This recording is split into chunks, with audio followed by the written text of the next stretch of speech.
Right now we are following these long lines, these crowds. We've watched them grow over even the past couple of hours here. They're all hoping to claim asylum in the United States. This comes as President Biden sends 1,500 more troops to the border here. CBS 8's Shannon Handy in Otay Mesa now, showing us a live look now at this border crisis.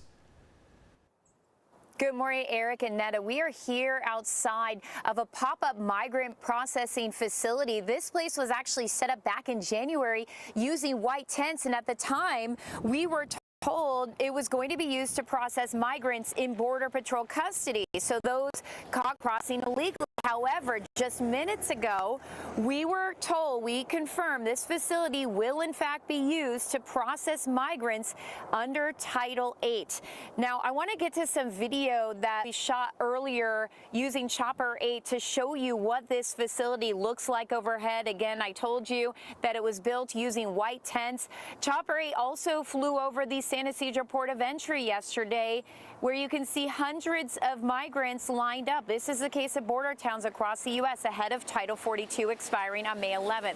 Title 42 is a COVID-era policy that restricts migrants from entering the U.S. due to public health risks, regardless of whether or not they are seeking asylum. When that ends, Title 8 will take over. Now, Title 8 allows migrants to seek asylum at the border, allowing many of them to wait in the U.S. until their cases can be heard. That's why you're seeing so many people lined up right now. With that being said, this isn't the first time Title 42 has set to expire and then was extended at the last minute. I spoke with legal analyst Dan Eaton today about a possible extension. Here's what he had to say. We are now looking at May 11th being days away, and you can expect that there will be another attempt by Republican attorneys general to try to leave the policy in place for no other reason than the fact that Title 42 is a swifter way of removing migrants than the normal Title 8 asylum seeking process and the protections that go with it.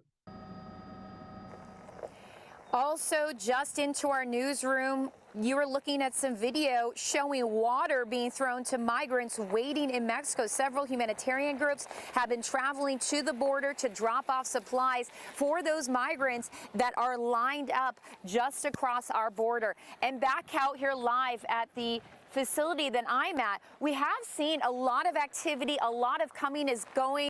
As you can see, and just about an hour ago, we did see a very large white bus. It was hard to see inside, but you could tell that there were a number of people on that bus. So we assume that they are migrants, and they are starting to process them now. However, again, we have confirmed this facility will be used to process those migrants that you see waiting on the other side of the border, and it's possible that they're actually processing or starting to process them right now. Again, a lot going on with this story, a lot of moving pieces. We have crews set up on this side of the border following this story for you all day long, so we will have much later in later editions of the newscast. Okay. Yeah, very, very active out there now, and imagine over the next week here how that's going to be looking out there. All right, as Shannon. Gets around too. Really appreciate that. Thank you.